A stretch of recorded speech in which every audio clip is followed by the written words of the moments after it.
Garet, welcome to Locked In from California. Thanks for being so patient today. Yeah, you're welcome, man. It's been quite the adventure. I mean, I've never been to New York, and this is an opportunity, and I'm all about that. Yeah, you know, the journey and the opportunity. I've been out there living life today. Let me tell you, living life up today. What did you do in Connecticut today, or did you go to New York City? I went to New York City. And I went downtown. I went to Times Square.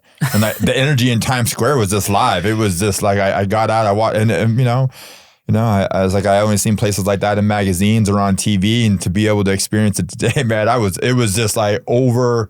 It filled me so much, man. It just, just like the excitement, it's like the energy, it's like a mixture of LA and Venice Beach and stuff. You're down there with all the people, all the vendors, everybody's trying to get you to hustle you for this and that. You're like, hey, dude, I love it, man. I love this vibe, Was that the first time you've ever been in New York? Ever. First time ever. I mean, first time ever, man. I really thought it would be like more of the taxi scenarios. I thought it'd be like taxi, thought maybe I see a girl, meet her, and stuff like that, fall in love, But none of that happened today. None of that happened. I had some pizza, I had some cheesecake, had a cannoli, experience just like loving it, man. It was just like I loved every bit of it, man. What do you think of the pizza?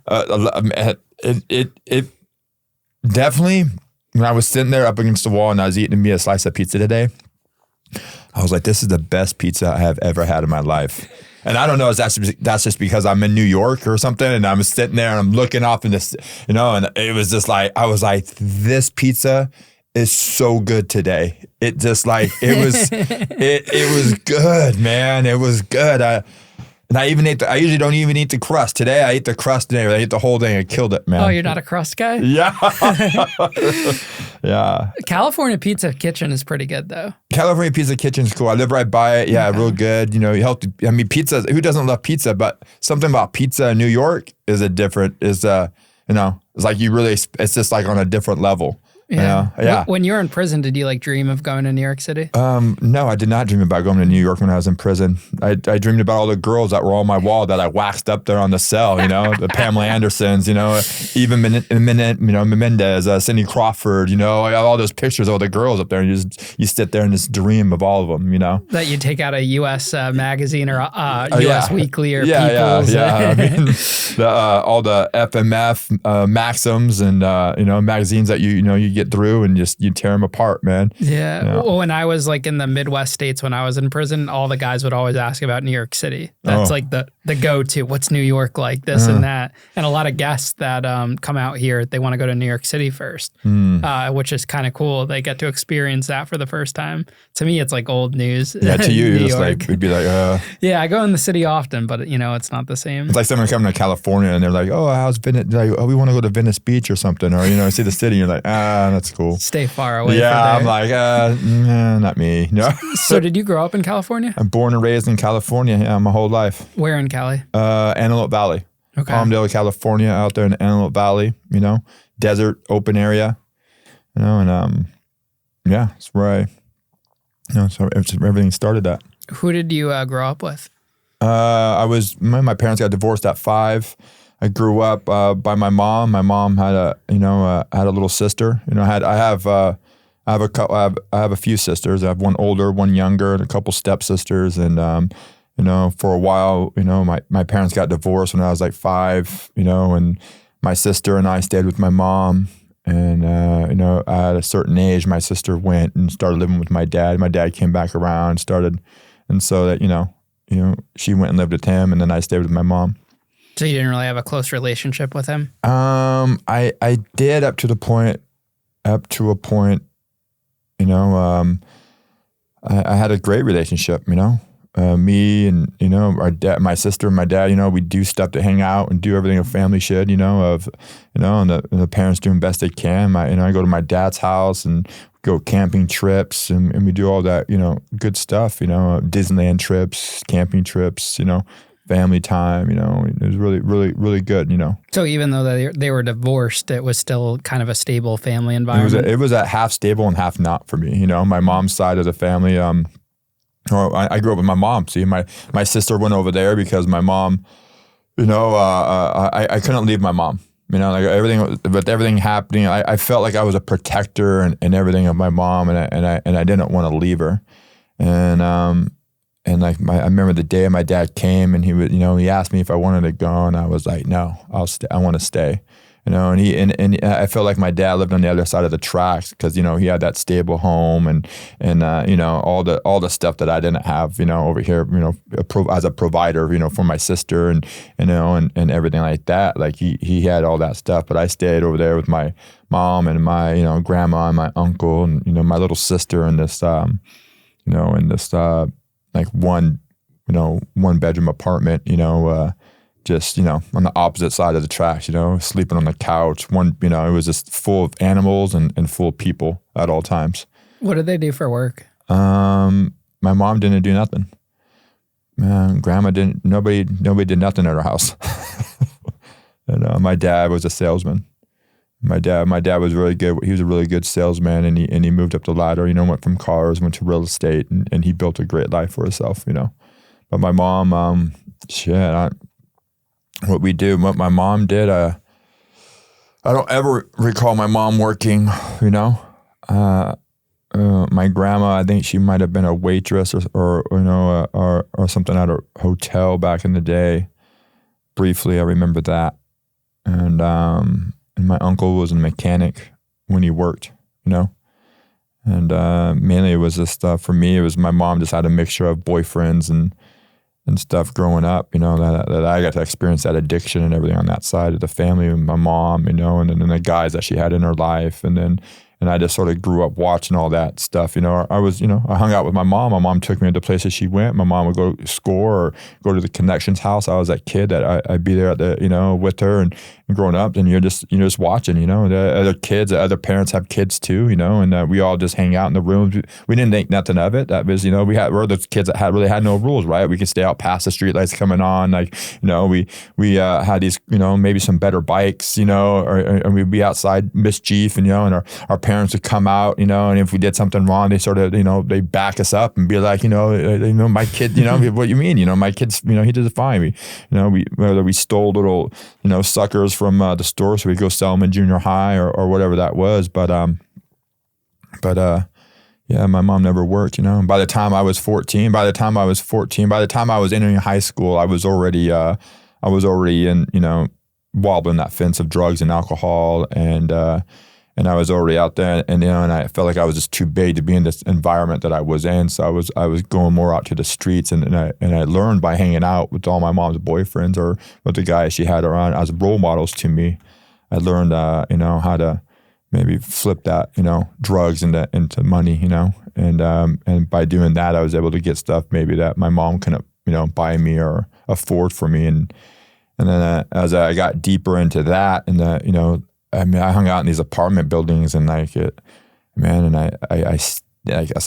in the laundry room, and like I remember like I was making baggies in the bindle, you know, making bindles, not even baggies of, you know, in 20s, and just trying to sell 20s all throughout, you know, to double your money, you know, and it's like I go home in 2 or 3 days, and I, you know, eat, feed myself or whatever like that, sleep, you know, knock out, and you know, and by that time, high school was getting in the way of me, you know, living the life I wanted, and that father I had, and my sister, and all that whole side of the family. Like it just sort of like I started to drift away from all that because this life that, you know, the way I was going wasn't acceptable, you know, and I went out there, and I met these older guys, and I started hanging out, and I really got involved into the gangs, and I got addicted into that street life, you know, and from there it just landed me into high school. I moved out. Man, I got this little my great grandma lived at this convalescence home or old like retirement home, and like something happened to her, and my mom was in jail for probably drugs, but I didn't know if it was drugs or not at the time. Like they were like, oh, you know, that nobody was telling me as a kid, and my grandma was like, they were like, go stay over there at your great grandma's house, and I went over there, and I was staying over there, and you know, and it's because I was supposed to be closer to my school and allowed me to go to school. But all I did was I sat there and I sold weed and I sold speed at the time. And, I walk into school at break. And, back in the day, like I had a bullet. And I remember I sell that bullet, man. It's like every turn on it, man, would be $5, And I sit there and I hand it around, and then I go home and like at lunchtime and I fill it and I come back up for the next couple periods, and pass it out, and I just learned, man. It's like I got into this way of like I wasn't thinking about working, I wasn't thinking about school, but like all that stuff was short lived because I flunked out of every grade because the thing is like the new rules happened at school to where it was like you flunked, like if you missed so many days they automatically gave you an F, and for me I failed in every aspect. I didn't have enough structure in my life to be able to show up to school every single day, and by the time and it just led, I was just out there. I hung out in these apartments, man, and it was like both sides of the street was like 6 apartment complexes, and I was on my BMX bicycle, and like I said, I was in that laundry room, and I was just I was going, supply and demand. I knew where the supply was, and I go down there and just hustle it, and it seemed like it was just like for days. I just go out there and it was just be moving all around, And yeah. Why do you think you gravitated to your mom more than your dad? I think that as a protector, I think that like abandonment, like I didn't want to see my mom. I felt like going to my dad, my sister was going to her dad, and I felt like I just had like the better bond with my mom, and I couldn't leave her. And that was with no matter what situation she was in, because as she was with all the wrong guys, I was watching all the abuse, fighting all these boyfriends. I'm just like, and every single guy she was with before even all this stuff happened. Like I'm here at I'm watching her get beat up on the daily. I'm watching the abuse. I'm watching the drugs and the abuse. I'm watching the alcohol and the abuse. I'm watching the guys, until I got to a point where I was able to, like, I got tall real quick. So I was able to see these guys at more of a level, eye to eye level. And I just started fighting them all, to where like, I felt like I had to protect my mom, and then my mom met, her connection became like my father figure. She hung out there a lot, and he was a guy, and he was a great guy. I didn't see, but he had like family values, and he had a house. He was I guess a good role model, but he sold drugs, and so. But he was that father figure that I think a certain time in a boy's life he really needs that father figure. And if you're out there on the streets, I think that's who you're going to pick up. You're going to pick up that like you're going to gravitate to a guy that that to what's missing in your life, and or he's going to pull you in or whatever. And this guy pulled me in, and he just sort of and I just sort of went with him, and I watched him. What he did is he was a drug dealer, and I just watched him on a continuous basis of what he did. I didn't do it. I didn't touch it. At this time I'm in the junior high, and stuff like that. I'm getting into weed and marijuana, and drinking and stuff like that. And then I get into that little speed a little bit, like my first day in high school, like I showed up, I was on speed. Back then in my day, we went there to school and we registered. I went there and registered for high school that first day, man. I was high on speed, and I left to go sell weed, and it was just like that was just that's just how it grew up with my mom on my mom's side. It was just drugs. It was just drugs. All the houses, every place we went was just drugs, and it was abuse, and it was just like that was it, Do you think if you lived with your dad, you wouldn't have went down that path? I definitely believe that if I lived with my dad, I would have went down a totally different path. But and I used to think that he gave me plenty of opportunities. I could always go over there, and I could have always went over and lived on that other side, and I always chose not to, I felt like, as you get older, like the bond between my mom, like I didn't want to leave. I boy and his mom. I'm a mama's boy, and I just couldn't leave her. no matter, and it didn't matter how bad my mom's life was, where were we living, what we were doing, whether we have food or not, whether we had clothes, it didn't matter. I just, it felt like that was, I was there, Would kids make fun of you because of your upbringing? I got picked on a lot because I was taller. And so I got picked on through elementary school by older kids a lot because, and a lot of times I was just fighting or getting beat up by kids that were older than me all the time because they thought I was, 3 to 4 years older, elementary school, I'm getting picked on by junior high kids, and I think a lot comes down to it on a level of when you have all this violence and all this stuff going on in your house as you grow up, like you really don't want to go out into the real world and live in this violent life. Like you really want to, like you come like all this violence and all this hell that they break loose on a like a weekly basis at the house. I'm running out of the house. I'm calling the cops. I'm getting dragged out of the liquor store by my mom's boyfriends. Like all this stuff is happening. And like the last thing like you really thinking about, is that is like this, you're going to school and like you're pretending to be everything's all fine. So I think that trauma or emotional level or whatever it is that comes with that, it really, you don't think about it, but it affects you because like you get so tired. But that means by the time I'm in junior high or by the time I'm in high school and I'm in my upper teens level and all this, like I grew up with all this violence going on my whole life. And now it's like, and now you just get tired of it, man. It's just like, but you either step in it or you step out, How would people describe you back then? Oh, full on. I was a drug addict, man. Like full on drug addict. Yeah. Yeah. They'd be like, if you were to see me, like they say, like if you look at the people you hang out with, you'll be able to tell what kind of person you are. And if I was hanging out with, I was hanging out with nothing but guys 10 years older than me, blasted with tattoos, and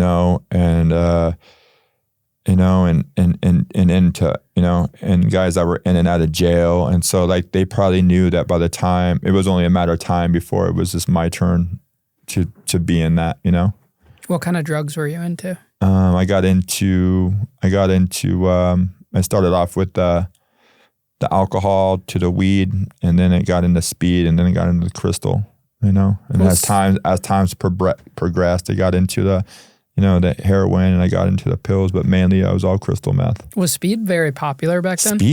Speed was popular back then. This is before, this is like that transition from speed into crystal meth. Like it was a big, thing in the world that all of a sudden the crystal came out. But like, yeah, I remember, and I was back there when it was just like the peanut butter or the crank, or the the cat piss, my partner's houses and stuff that I go to, like it was like we lived in this little place called Little Alcatraz. It was like a little L-shaped apartment complex. My mom and my grandma lived on the corner, which we stayed together, that's where we stayed. And my mom, and her boyfriend and me all stayed in that, and my little sister stayed in right there. And then my grandma, my uncle, and my nephew stayed in the one right next to it. And then the next to that house was this older guy that I met, and he was that guy. He was that blasted, been to prison, and he sold drugs, you couldn't pull up in our driveway, like into our little dirt lot right there, without smelling that cat piss. It just like, from making it in the, it like the whole area smelled like just that crank. Just cranking, and then if you snorted it and you tasted it all day, that drip, like it so like everything tasted and smelled like cat piss, Yeah. Did you have dreams or aspirations when you were a kid? Like, what did you want to be when you grew up? I really didn't have no, I did. I probably wanted to be a model or something, I did want to be a model. I was and way before all of it, before I moved back into town, like my friend, I did like some runway modeling or something like that with a friend of mine, and I really enjoyed it, I grew up. Dirt bikes out in the opens, ranch, horses. Everything was very good, baseball. I can't recall that. I think maybe if I wanted to be anything, maybe a garbage man. A garbage man. But I really don't like my dreams and aspirations of, I really thought in the life when I started living all that street life and doing all that stuff, like I just thought I was going to live and die inside that system. Like my goal, I didn't have no dreams of being, ever working or being somebody or anything like that. Like I just thought, I'm going to end up doing life in prison or I'm going to end up, dying on the streets, whether that's from an OD or doing some kind of crime because, I didn't have none, When you were in the street life, were you running with a gang or what was the situation like? Just white Peckerwood gang members, anything out there, white boys, straight, white Peckerwood gang members, and just out there. And there's when you're doing all that stuff, I think you sort of run with, you sort of just hanging out with any and everybody because to hang out with just one person, I think is just a neutral, you got to be more of a neutral. If you're out there and you're selling drugs, like it's like you got to be able to sell to everybody, and I hung out with those, our bomb with the, guys, a bunch of white guys that were all Peckerwood gang members, Now, is there a certain way that you have to get in, like the Bloods and other gangs? Initiations and stuff like that? I mean, not really. Yeah, you're out there. It's not like you didn't get jumped in, but like maybe once you got into prison and you done some time and, you went in there and you took care of some, yard stuff, and maybe you're on the streets and you take care of some, some stuff out there, that you get to earn like, pieces of the puzzle, whether it's lightning bolts or your letters for beating somebody up or, and all that stuff.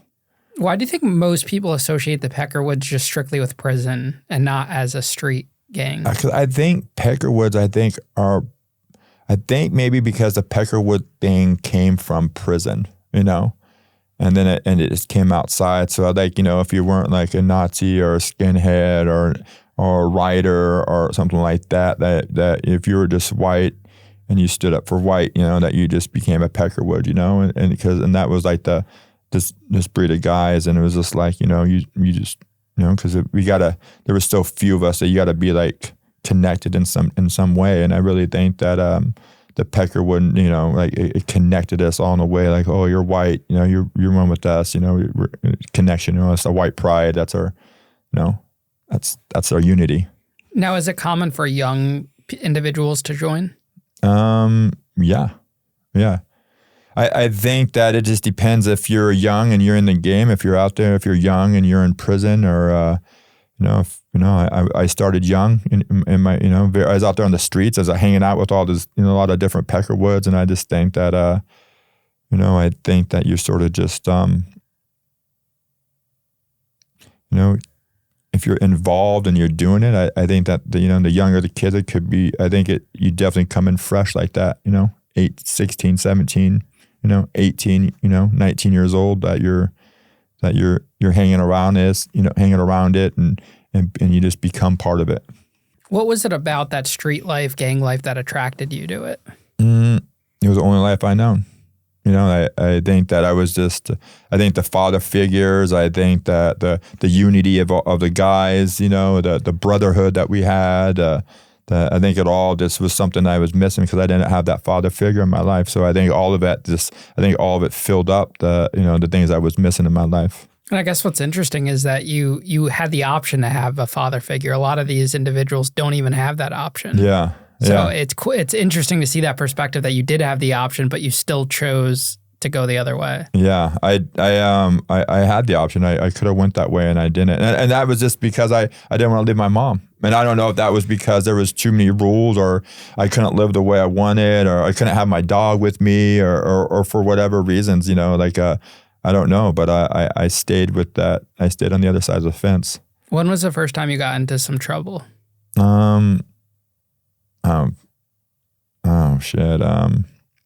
Probably in elementary school. Vandalism, of a county yard.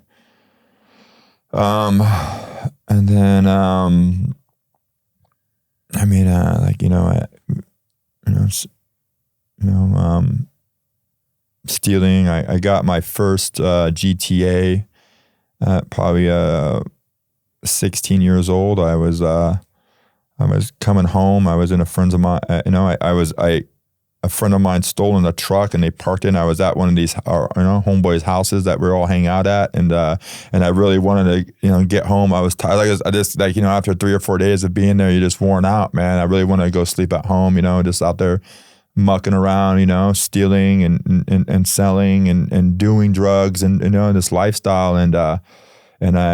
And I knew there was stolen cars in the neighborhood. And I went over and grabbed it, and I went to drive home on it, and I forgot to connect the wires right, and the brake lights weren't on, and I, cop, young kid, I get pulled over. I got no brake lights. Car is stolen, a little by the wire, I go to youth authority.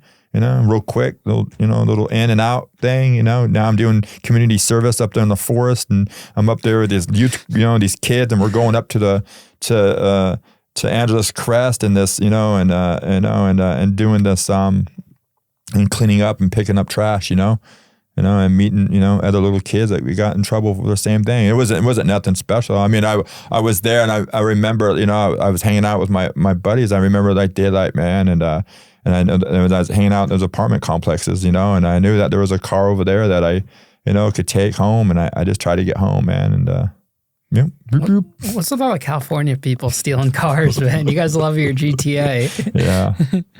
Yeah. So, and you're done with high school completely at this point at 16? Yes, I'm done with high school. I'm already out. I just stopped going.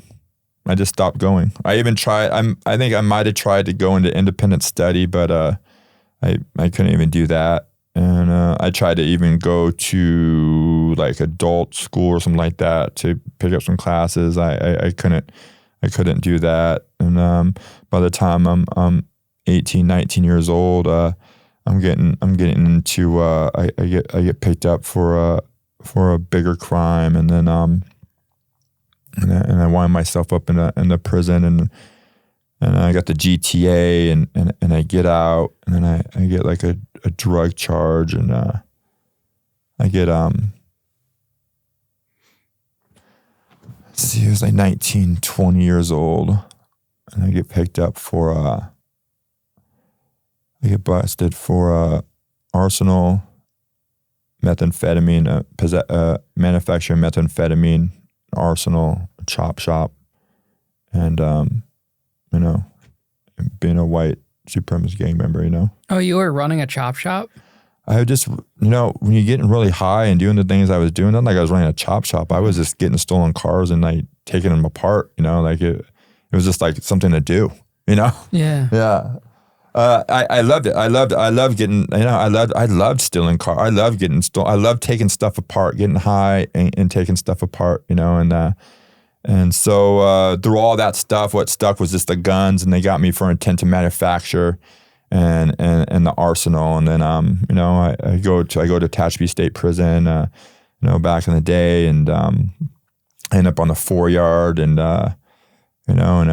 and I get in there, and I meet more of the brothers and more of the people I love to hang out with, and I get this bond, I get the father figure, I get these guys that show you how to, to live inside the system, and how to, and how to behave, and how to do stuff, and I love it, It wasn't like I hated being there or nothing like that, because I grew up in this lifestyle.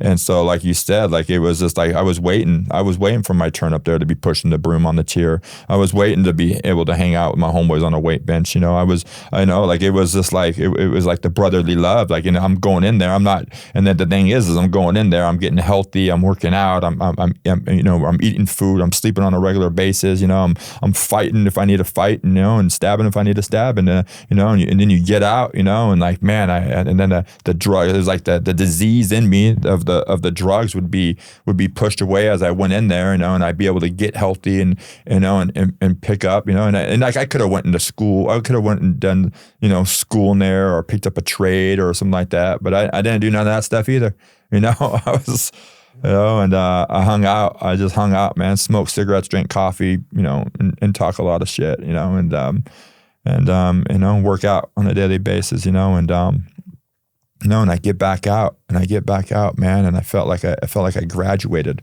It felt like it feels like this graduation. It just feels like you come back out and you see who's around, because it's not as you get older. It seems like it's just a rotation of who's getting busted and who's not, and who's new, who's not, and who's in the cycle, because we're all like if you're in it, like we're in these cycles of a violation or a new term or a new beef, and so we see each other's inside and we see each other's outside, and I just I just pick up, where the fellas left off, man, and now I'm like I'm on a higher control, and I'm on a weapons thing. So it seems like I every time I just get picked up. Now I'm on I'm not checking in, but the thing is that I'm trying to duck and dodge on parole, but even if I'm trying to do right, I'm still hanging out at those places that get me busted, man. And like the littlest thing, man, I'd be out of house and it get raided, and it'd be like they find a knife in the vicinity. It'd be a year flat violation. I get out for a couple, I get out after a year flat, and I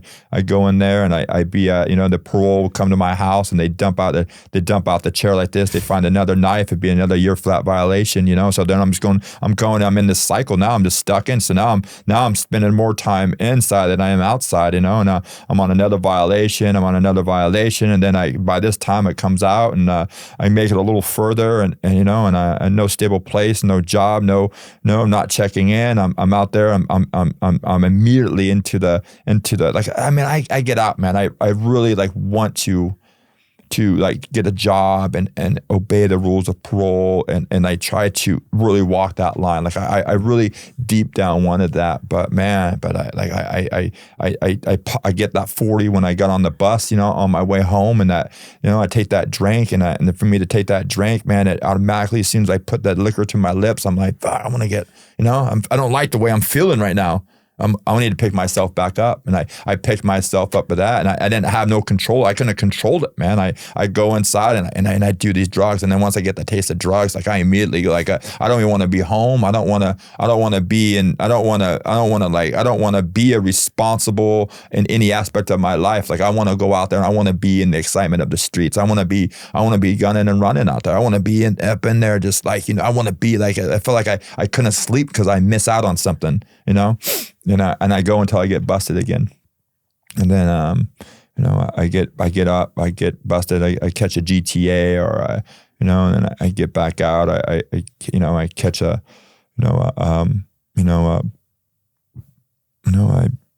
I beat up somebody, and I get strikes, and all this stuff, and it all just keeps on, man. It's just a never ending style, a never ending lifestyle, man. I just at the point from 20 to 33, I'm inside more than I'm ever outside. I'm outside. I'm either doing a term or a violation. I'm out for 30 to 45 days. I can't stay out, and I want to, I really feel at this time that lifestyle, that way of living is the way I want to, I get accustomed to living inside of a prison system, and I'm not accustomed to live on the outside of a prison system. So it's to be in a routine of life inside of a prison where they tell you it's really, it makes time go by, and it's really easy for me to live, it feels like you get a job in there, you're working out, you're working out, you're eating, and you got this, and times are just fun, but for the F of it, man, I couldn't get that routine on the outside, I get out, and I get a construction job. I get my, I go and try to buy some boots. I run into somebody I know. He's giving me something I shouldn't have. And then I'm sitting there damn, I need to go to parole first, man. And I go and it seemed like my parole officer would they're supposed to show up on Wednesday, and then she's not showing up, and I got the stuff. I really want it, man. It's just I could taste it, but I know, man, I can't do it yet, man. And then she show up Thursday, and I go into that bag, and it'd be a wrap, dude. The next time I'm in her office trying to do a piss test, I got the winiator, wrapped around me, a Whizzinator, and I got it fucking tied to my, my nutsack. I got, I'm like, you're like, what are you looking at? Trying to like just take a piss. You're like, what are you trying to see my cock or something? You're like yelling, like, hey man, you need to look the other way. They know you're up to something, because all of a sudden you're like, everything's about, well, you messing with me or something, or are you get a free one? Like you be stressing all day, like, man, are you, for like the week, man, you done nothing but like sleep and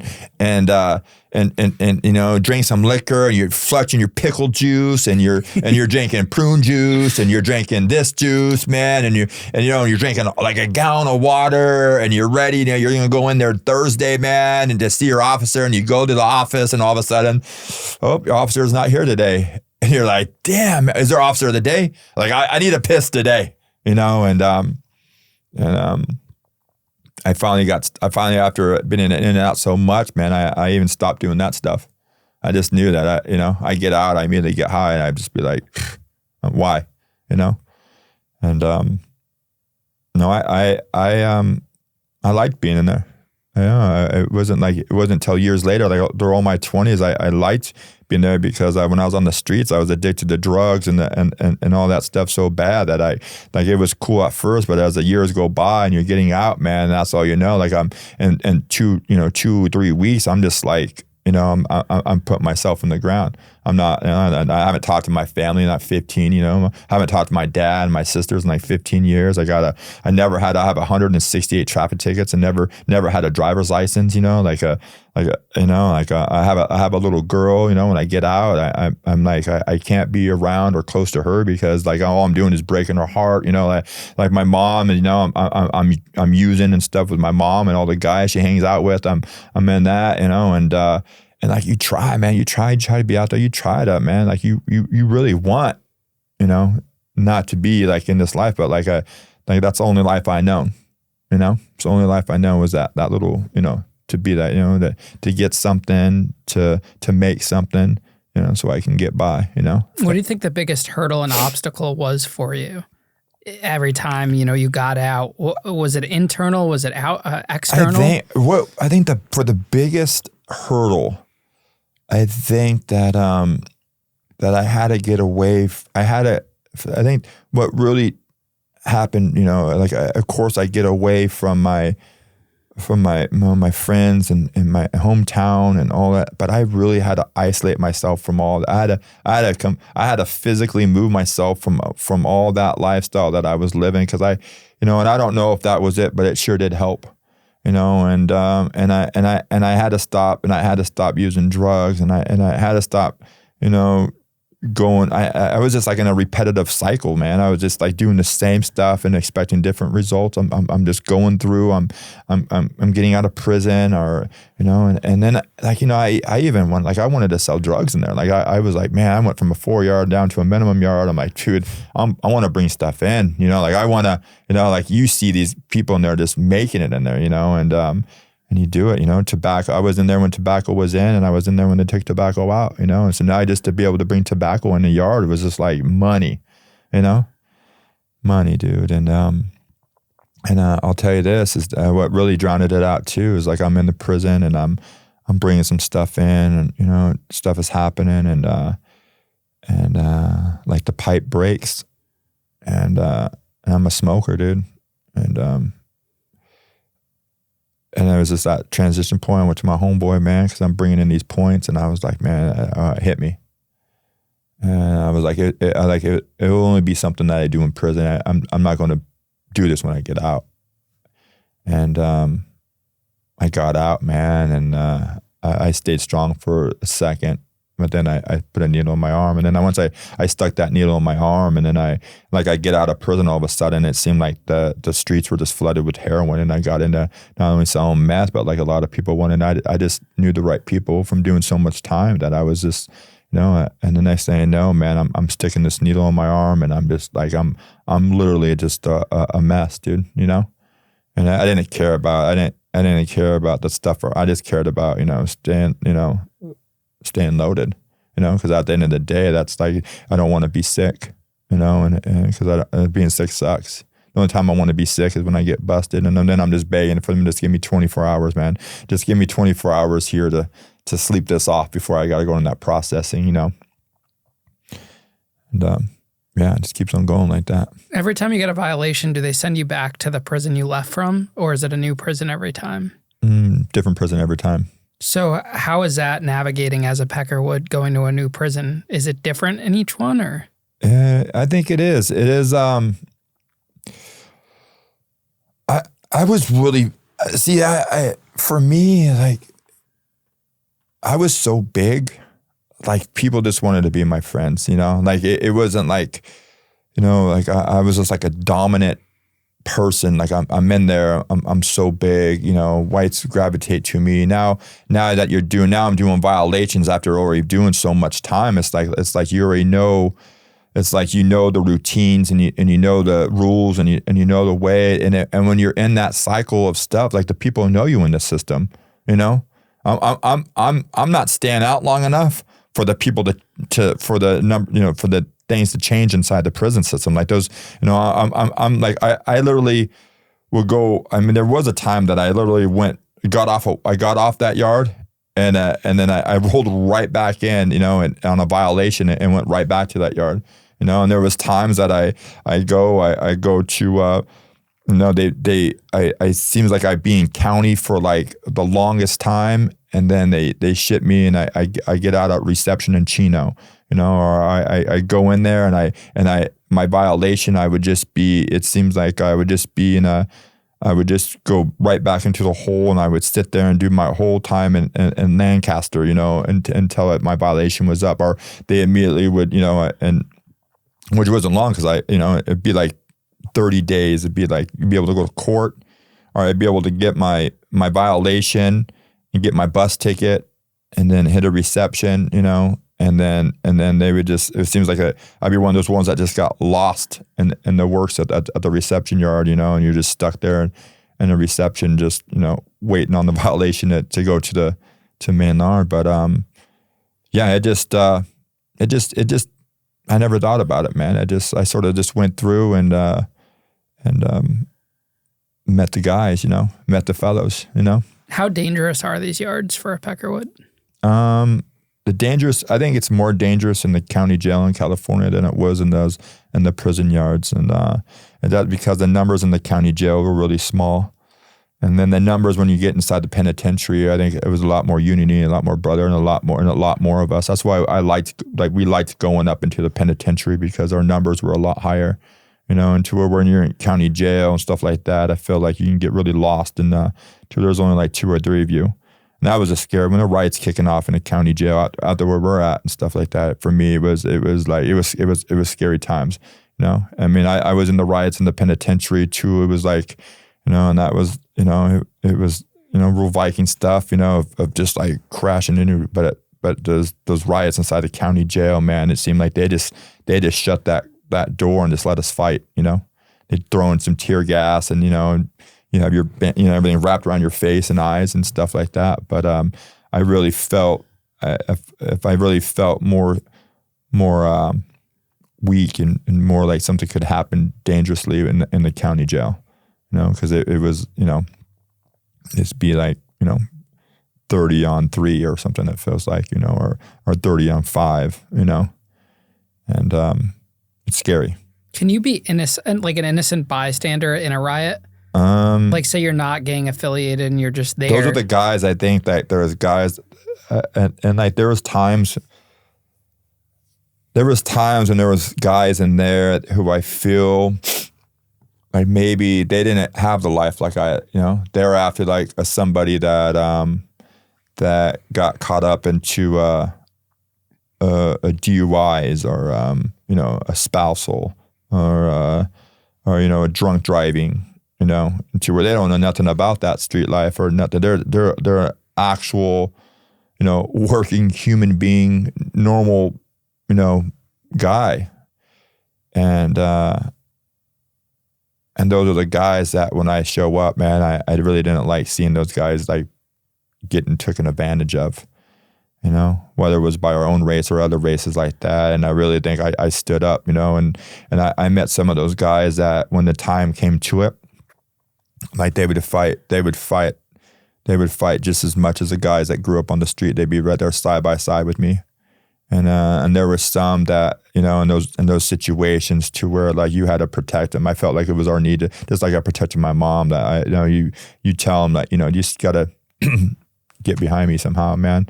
Because they don't have they don't know how to defend themselves in situations like that, when, you know, and you sort of just have to have it, you know, just like protect them, you know, because we're all in this corner and you're just fighting it out, you know, as they come in, and I feel like those guys, some of them will get caught up, man. They get grabbed up and they really get, you know, sent to the hospital pretty bad, you know. Those types of guys, the movies kind of portray that they get turned into, you know, like these joining these white gangs and stuff. Like they don't have a choice. Are you guys giving them a choice? I think you do have a choice. Yeah. It's not like every individual in there has a choice of what's going to happen. Like, you know, you're either, you know, you can run, on my first cellie, man, was a guy who, you know, he was the normal guy who someone robbed him. He hit him with a bat. I think the guy died. He's getting life. He's getting 15, you know, in a prison. I'm on a level 4 with him, you know. I'm in a, you know, and he all he did was read books, man. Went to church, you know. He's in there, you know. He doesn't talk to nobody, you know. He obeys the rules that are necessary for him to walk, you know. And but he's not all out there. He was there to do his time, and you know, it was never like, oh, you see. I think that even for that guy right there, I think that, you know, you're a Peckerwood, right? You know, I think that's just the thing. Like, if you're white and you're in jail, like you're just a Peckerwood, you know. And some are more than others, but like if you go to church and stuff like that, I don't think that you know, then you're like a guy of God, to where like you think, you know, God protects me, you know. But yeah, I think that you get there, you're young. If you got there like on one of those DUI or something like that, and you're doing a 3 with 80 or 2 with half or 16 months or something like that, you're not going to you know, you're just trying to get your time up because you just, you know, you're just trying to get back to your family. And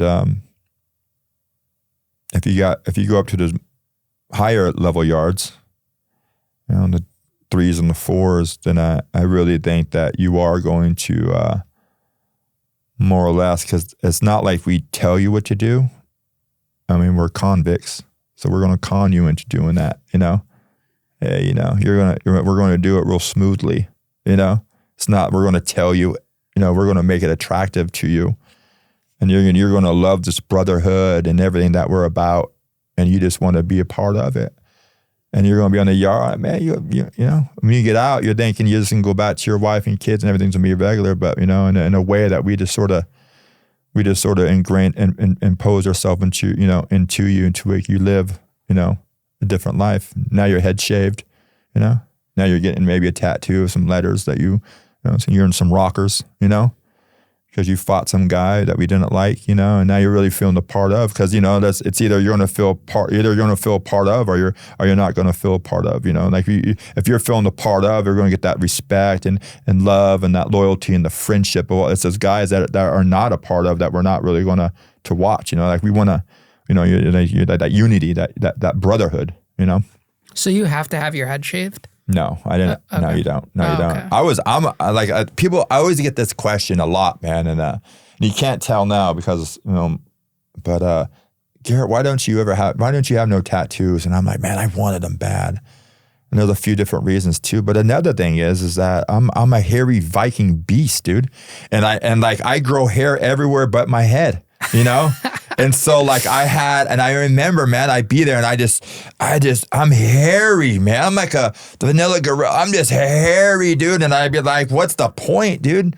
Like, what's the point? Like, I'm like, you know, I have to shave all this hair off, you know, like now, yeah, it's cool. It's better. Like I got no hair, right? You know, but like you come out, like you're in there and you don't have the proper means and stuff you do on the streets, man. And you're just covered in hair. And like, I had that, you know, that true Viking, you know, just brute, you know, that brute of a man, you know? So that's why you never got tattoos. I think that's one reason. There's another reason, you know, that like my mom told me not to get no tattoos. And then even though I went against that and I wanted them, I wanted them from certain people and certain times, and it never worked out the way I wanted it. Just whatever navigation through is like, you know, I'm moving from, you know, getting, you know, going from this yard to this yard, or this person, you know, something happened, a riot happened, or you know, like a fight happened, or we, you know, the way it worked out, and I just never got it, you know. I don't think I was ever in one place long enough to be able to get the tattoos that I wanted, you know. They say that if you really want some good work, you got to make sure your cellie does the tattoos, you know, because that way when you're in a lockdown, your cellie is just going to blast you up, man. You can just make your own, you know, stew right there in your cell. And I never had the cellie that did tattoos, but I'm gonna tell you, you know, if I had the cellie that did tattoos, I'd be blasted from head to toe right now. Are you glad that it worked out that way? I am glad. Like, that's just whatever, and that was in God's way of things, that He just saw fit for me not to have the tattoos, you know, and as bad as I wanted all that stuff back then, you know, like I didn't have them now, and I was particular, you know, about because you know, you're out there and you see, and we're in the game, and you get out and you're in the drugs and all that stuff, and you see these guys and they have like an outline of one lightning bolt and, you know, and half another one, or they have like letters that aren't done and stuff like that. And I didn't want to be rolling around with no half-ass shit, dude. Like, hey, homie, nodding, you know, digging you out and nodding, but I'm gonna tell you, when I was in Ironwood, I literally, man, my partner there, man, he laid down the best of the best work, man. And if I ever was gonna have somebody put work on me, it would have been him, you know. And there's my older homeboys too as well. But man, I just saw him, man. His last name was my first name, man. So it was, but like his tattoo game was just on point, dude. And a good tattoo artist on the yard is one of the best people to know, because that motherfucker has everything, you know? He has everything. Now, in California, could the tattoo man tattoo other races, or no? Did it have to be strictly with your gang? A tattoo man can, a lot of times it was just white people, but I saw, like, he tattooed, the other races, he was so good that other races would pay for him to do a sleeve, and vice versa, you know? Like, I seen some, white guys, you know, I seen a white guy work on a Mexican guy, but never no black guys. No. Now, was it a requirement in the Peckerwoods to have gang tattoos? No, not at all. Absolutely not. Wow. Yeah. Does that differ from a lot of the other gangs? Yeah. Like, I mean, a lot of times for us in the Peckerwoods, it'd just be like it'd be your letters, you know, to represent your area, you know. And, you know, and just like anything, we have our, you know, from you know, the stuff you do, like, you know, the teardrop for that, or the lightning bolts for a stabbing, the letters for a fight, you know, like everything, you know, white pride, like, this is all stuff that you earn in there, you know. And nowadays it's different, but like, to me, I think all that stuff had a big meaning, you know, of doing it. And I seen guys later on just getting it on them, you know, because they're, you know, homeboy or whoever is a tattoo artist, and makes you look a certain way if you have these tattoos. But like early on, in the original days, it was just like letters. It was just like some rockers on your stomach, you know, and you know, lightning bolts on your arm, you know. Now, where does the Aryan Brotherhood fit into the Peckerwoods and all of that? Are they two entirely different gangs? It's two different gangs, dude. Yeah. Two different, a lot of the Aryan Brothers and all that stuff were just locked up in the back. They weren't even on the main line. They were the you know, big callers of everything, you know, laying down the lines for everybody out there in the field.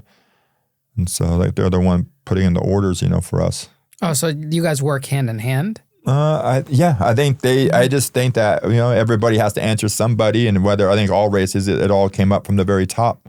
Okay. You know, and I just think it just came down in a fluid motion of, you know, like, they have the tables up there of the rules and the guidelines that the prison system have. You know, everybody has to follow suit from somebody. So it's not like the whites are divided like some other race gangs have, like the Mexicans have different gangs within their race. Yeah, no, Okay. I mean the whites are the whites, and we do. There's times when the whites would beef with the whites. The skinheads and the Peckerwoods would go at it, for political reasons, and stuff like that. And I saw that a few times, and sometimes you just get bored in there. Who else you gonna pick on? Your own race, Is it very violent on a day-to-day basis? Depends on what prison you're at.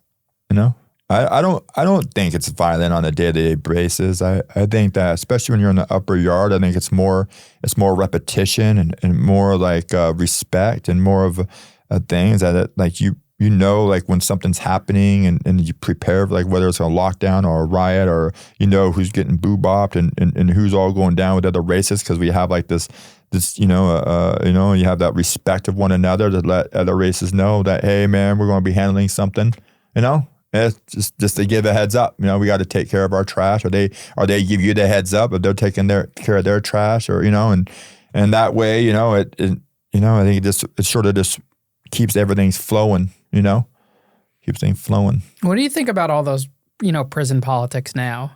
I think on this prison politics now that they can keep those prison politics in prison. You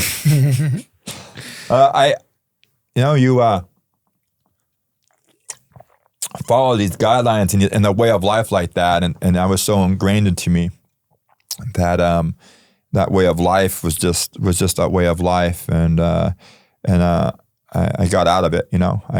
Just like once when you get done, you got to let that lifestyle go too as well.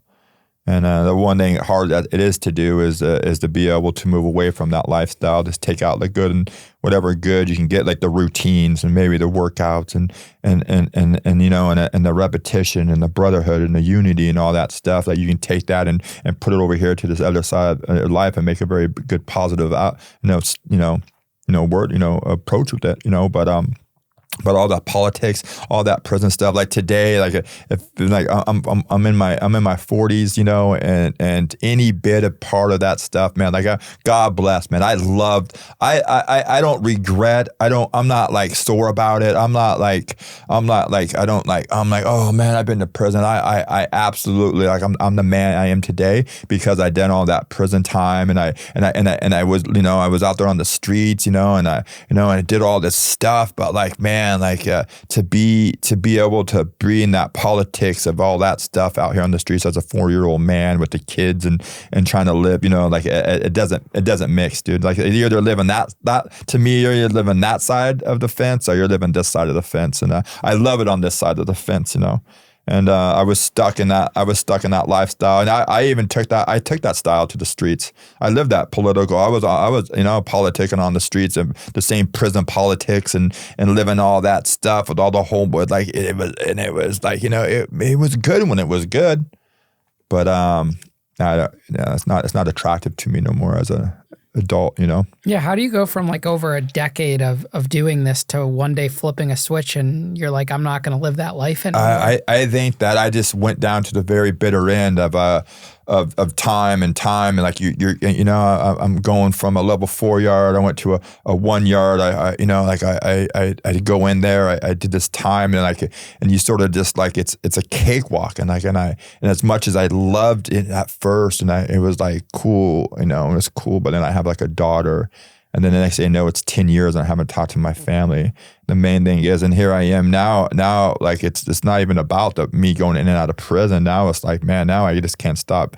I can't stop using and I drinking, and I can't follow the instructions on the outside world. Like I'm paroling, and I'm, and now they got like AB 109s. Now you can do like 10 to 15 years in the county jail and all this stuff. And man, I'm doing violation after violation, and people like me, after doing so much time, you get out and I'm trying to live that double life and work and do this, but I'm stuck at night doing the street life, and like the parole, the cops are they're on you, man, out there.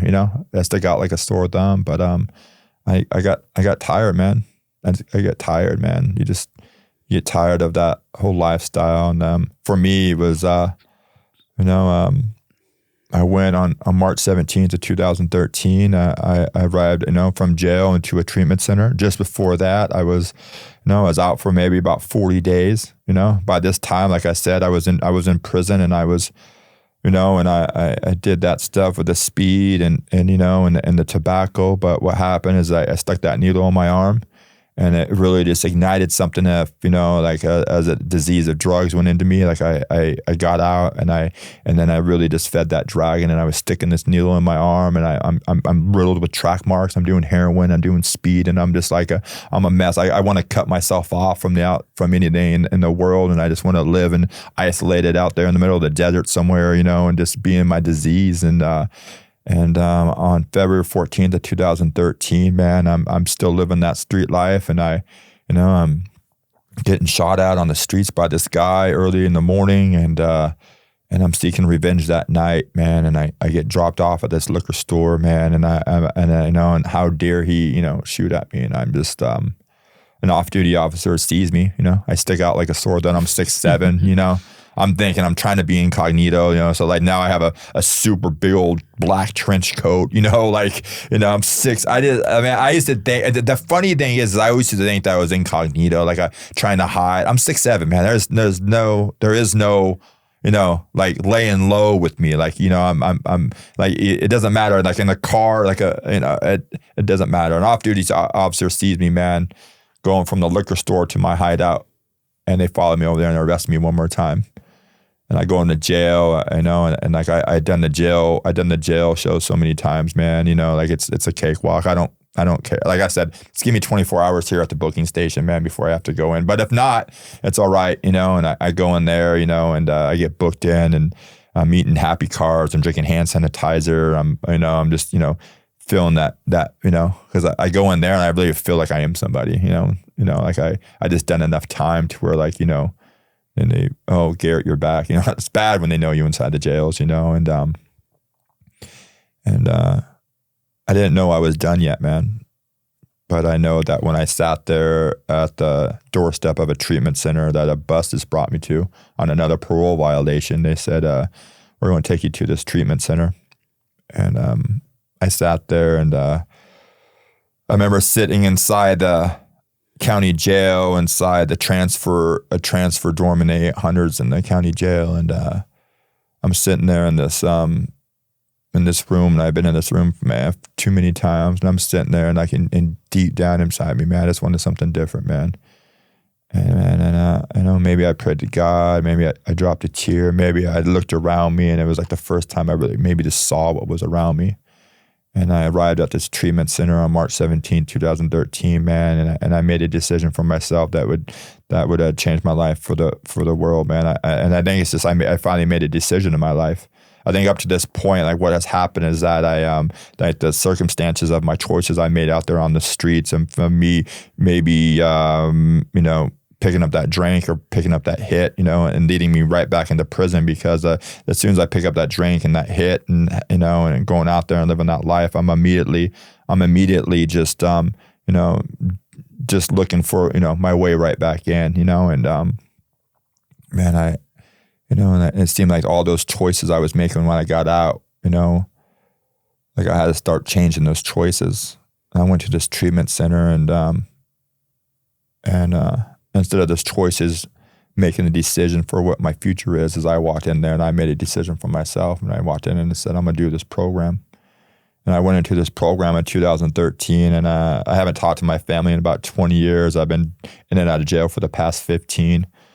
I've been, I really don't have, at this point in my life, I'm just a drug addict, It doesn't matter if I've done a lot of time. Like I'm a drug addict, man. Full bore drug addict, man. I might be somebody when I'm in the prison yard or something like that, because I'm big and I've done enough time that I could lead a group of guys into doing stuff. But what I am at this moment is that I have no other options in my life, and I just I go in there and I tell this lady I'm gonna do this program, and I go into a drug treatment program, and I learned a new way to live, man.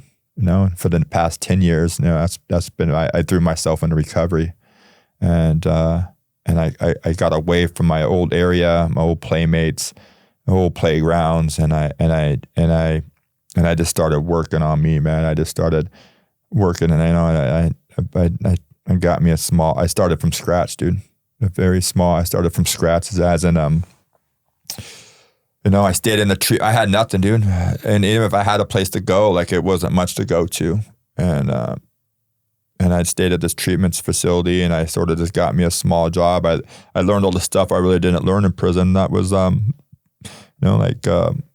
getting a bank account, how to money management, how to show up and go to work on a daily basis, and I started off, man. I got me a bike, and I went to a staffing agency, and I started riding that bike to work. I had so many traffic tickets and all this stuff. I had 168 traffic tickets. I lost probably about 80 cars charged into the game out there, because I was just out there just, funneling cars, I think I lost like 4 in a day at one point, Didn't even care, just whatever. Take the car, not me, right? Write me a ticket, right?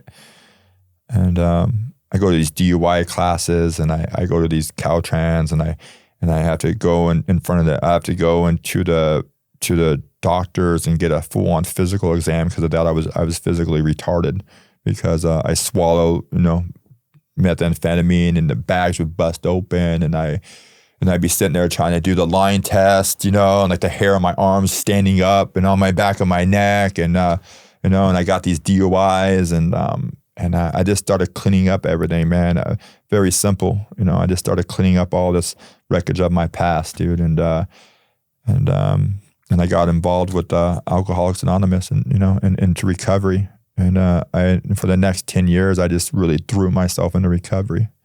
And to this day, man, that's what my life is about being in recovery. It's about helping other people, whether you're that role model in jail, helping the youngsters out, and being a role model on the streets for the youngsters and all that stuff, man. Now I'm just I like to be a role model out there on the positive side of a guy that went through all that stuff, man. Prison, drugs, streets, all this stuff, man. It's good. And I got to take all that good, man, and got to overcome it, man.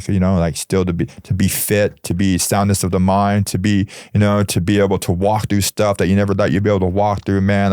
About this journey, man. That's what my life is about today, man. It's about living. I come in here today, dude, I was in New York in Times Square, for a guy like me that used to sit there in the cell, man. I probably watched the ball drop on TV, inside my cell in New York more times than ever in my life, man. I spent at least 9 out of 10 holidays inside there watching that ball drop on that TV on channel 2 or 4 or 5 or whatever it was, man. And today I got to sit there in Times Square, bro, and look up and look around me and feel the energy and get a picture, man. That's that right there, man. That's enjoyment, dude. I got more enjoyment out of that than I ever got doing any lick or beating somebody up or the rush of the streets, still in the car and crashing the car, lighting on a fire, doing whatever, man. All that stuff out there, kicking the door in or whatever, just man, that today, man, enjoyment of life, dude. Being a dad to my kids and showing up when I say I'm going to show up, man. I made those amends. I got back in touch with my dad. I got back in touch with my daughter. I reconnected with my mom on a different level too, and my whole family, man. And I really got to feel, man, for a person out there, I got really lost, man. I got really lost, and the farther I got, the more I wanted to separate myself from everything going on, because I think it's emotional, a little thing, and about that commitment. I knew I did so much. I started doing so much time that I knew I'd get out. I knew better to get attached or to let anybody get close to me because I knew exactly what was going to happen. I either get my heart break because I'm going in jail.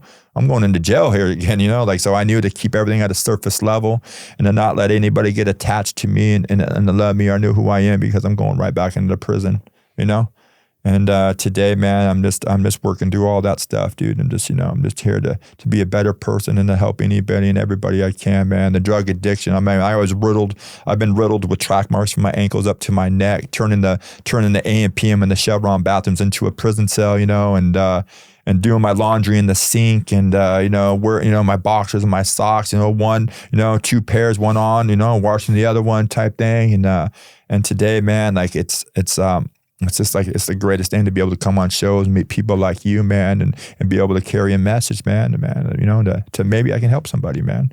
Yeah, and I think it's even more powerful when you have a background of like a gang, of a high profile gang, because I think that affects more of like the younger people who are either in the gangs or want to get into them.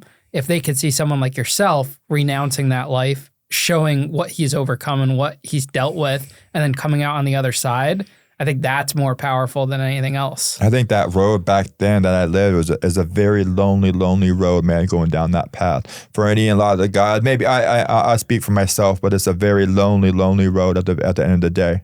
And it starts up with a lot of brotherhood and a lot of unity and all this stuff, man. But everybody, we stay in that game, man. We soon enough, man, we all get separated because we're all, you know, our time never gets shorter. It always gets more, you know.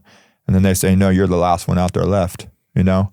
And you got choices. You can either stay out there and join your boys on that side, or you can come over this other side and living on this other side, man, and dealing with all that stuff that's why, because of my childhood, or I never had a chance, or because I was, and man, it's just all, man, like some of us just don't have that role model in our life to be able to go this other route, man. And today I just like to be a role model for other men out there, you know, that who were living that life to be, and then there's a way through it. Growing up, I used to think that, man, I was born and I foresaw my future as that's how I didn't have no high hopes of anything other than being like, I want to be able to, the number one drug cook in the valley, you know what I'm saying? Or, you know, like, that's it, man. And no, it's just all about that hope. Can you walk away safely from a gang like the Peckerwoods, like without repercussions? Sure. Yeah. You start it's not like you start doing good. It's not, I think the unity and the brotherhood, the thing is that because those guys out there on the street, there is guys out there on the street, these Peckerwoods, that are really living that good life. And I think that just as much as those guys in there doing that life and living all that stuff, like when you get out there, that the name of the game is to be living the right way, not the wrong way. No. Do you still associate with people from that past life? Yeah, I still talk to a few guys, you know, the ones that are left. You know, a few of them it seems like the past 10 years, a lot of them passed away, you know. Some of them wanted to stop living that lifestyle. And I've gone to many funerals this past couple years since like COVID of guys that I truly, man, that was out there and I was running and gunning with, and they just didn't make it, man. They just didn't make it. Do you try to bring them onto the path you're on? A lot of those guys, man, they reach out to me because they see the path I'm on. And I'm not here to preach to nobody that don't want to hear a message, you know? And like I said, like anybody could have came to me when I was out there and when I was living in that game and stuff like that. And I was like one of those ones that say, not me, you know, not me, because I just wasn't ready for it, man. I wasn't ready to take the action that you need to take in order to get a better way of life. I wasn't able to lay down everything that I thought I known about life. I was still stuck, you know, holding on to that pride and stuff of what I had and everything that I thought, that thinking that what I know and what I have is working, you know, when it really wasn't. Do you think you'll ever sit down with, say, your daughter one day and share your story with her? My daughter, I have sat down. I definitely, when I got back, I reintegrated my life. I didn't get back in my daughter's life until she was like 9 years old. And she is one of my best friends today, and she lives a good life. And I'm going to tell you, like, I got like my daughter, my dad, my daughter. I really didn't meet my daughter. Like I was in my prison, in and out of prison. Like I see her, but I don't think she knew me as a dad. But like I'd be there. I maybe see her. I'd be out for 30 days and see her 2 times. You know, I'd be out for the longest I was ever out in that stretch was like 5 months. And that to me, that was a long time. Like it was amazing, right? And I was just on the coattails, you know, and I barely ever saw her, man. And the things that when I did see her, I was taking her out doing the things I was doing that no dad should be taking his daughter out. You know, I was out there on the streets, and I've taken her around in a stolen car, selling drugs, you know, because that's just how thinking that I was being a dad and stuff like that. And at 9 years old, when I got back into her life, the one thing I had to do is I just had to be accountable in her life. And because words are just words with no action behind them. And so when I had to show up on a consistent basis, and after time of doing that, of being consistent in her life, the trust came back, and then since I was living this new life, and I go to meetings and I live a life in recovery, and that's pretty much like when you don't know nothing else. I jumped in this life of recovery, and I just brought her in and to do that stuff with me, and so she knows my story. Yeah, I never was wanting to not be transparent with my daughter, because I'd rather her know and be hurt than to find out and be hurt. Well, she's my best friend today. She goes to college. I love my daughter, man. Just great. I look at her, man, and it brings so much joy in my heart, man. That just a little call or text from her on a weekly basis, man. This is like it's the world to a dad. Do you have a relationship with her mother? Her mom? No, I don't have no relationship with her mom. My mom moved away, and I don't really talk to her at all. Brief, maybe once in 5 years or something like that. Maybe once in about 3 years I've been able to talk to her. But once my daughter turned 18, I really didn't have once I came in and I got involved in my daughter's life, like it was. I think maybe she just knew, that something was different about me, How do you make peace with the past? I speak about it like this. And the more I could speak about that past, all the stuff that has happened and all the stuff I went through, the more it releases the power in me to control me. Like if I'm using my story and everything that happened, or prison and growing up and the streets and all this stuff, if I'm able to talk it and talk about it, man, it just releases power from me, man. And because it's nothing I can do about it, man, but turn it into something positive, and that's all I like to do. Now you own your own business too. I got small business, construction, doing stuff like that, and hoping to get my feet started and doing a lot more of a treatment center, mindset recovery out there in Van Nuys, California. I got me a little general repair and maintenance business. I work a job. Trying to get in. I got a book in the works coming out here shortly. I'll give it to you on your show so you can promote it. And we'll add the link to the description when it does come out. Then I can re-add it in. And then maybe getting into that coaching world and stuff like that. I like that stuff. Being fit and being your head right and being in the working out and prison. Yard routines. I got the. That's what I got at my house is I sort of just, why stop working out now? No, you're a guy that has no business background before prison. Mm-hmm. Has it been difficult to learn the business world after prison and with felonies and all of that? I'm going to tell you, it is very, there's not a day that goes by that everything about business and work, and I'm going to tell you the feeling is very, very overwhelming and stressful and stuff like that.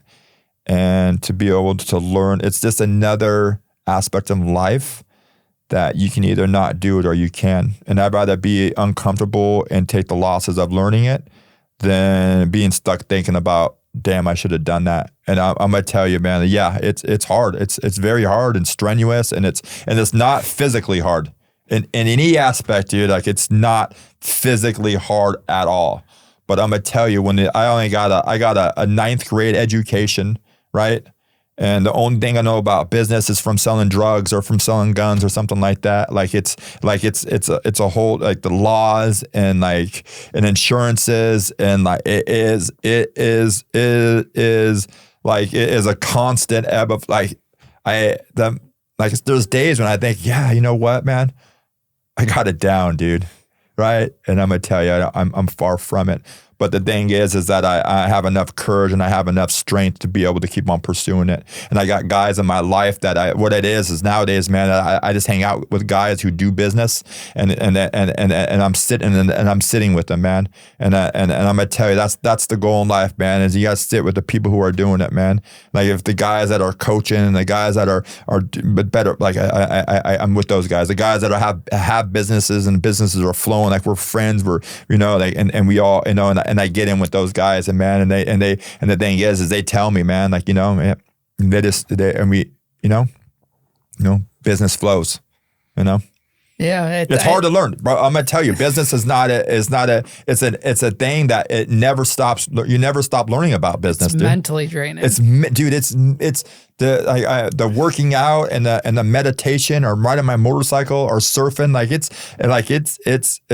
It's like you're out there because at those times, like your phone is nonstop, like business meetings and meetings with people, like the ebbs and flows of that stuff is strenuous and very hard and that's a lot on you, dude. It is mentally draining. Like people don't understand. Like when I love like being like going and catching the sunset, man. And I love catching the sunset because it seems like for that, 5 minutes as that sun goes down behind a mountain, behind the ocean, behind wherever I'm at, dude, like I can put everything in my life aside, dude. And it feels like I get recharged in it because sometimes you I gotta step away from it, man. And just be, man. Because you can get like sometimes, and they have that saying about being in the box and then standing outside the box. Like I can be in that box trying to control everything, and sometimes I need to step out, man. Because it's stress. Dude, I can't put into words how like it's the thing is it's uncomfortable, bro. And a guy like me, I like to stay uncomfortable because I like to stay learning. And so I like to keep on like in those uncomfortable conditions and like, oh my God, should I do this or should I do that or do this? And man, it's yeah.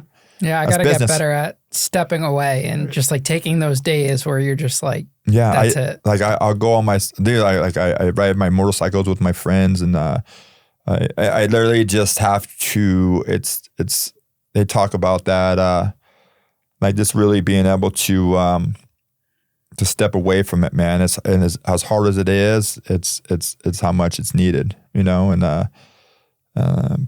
watching the sunset, man, and setting everything aside and spending that hour with my son, working out for the next, 20 minutes or something like that, and just sort of just like separating yourself for it, the thing is I got to keep myself busier than my head, and and that's still to this day. I got to stay busier. I got to stay busier than my head, man. My head still be rolling, man. It still be going there, Absolutely. Yeah. Well, Garet, thank you so much, man, for dude, thank you for having me coming out here. It's a pleasure to meet you in person. I've known of you for a few months now, since whenever you came on Johnny's episode. Nice, dude. And it's a pleasure, man. You're even better in person. I appreciate it. Appreciate it. Yeah, thank you so much. Keep in touch. If you need anything, let me know. I will. And as soon as the book comes out, let me know. I will. 100%.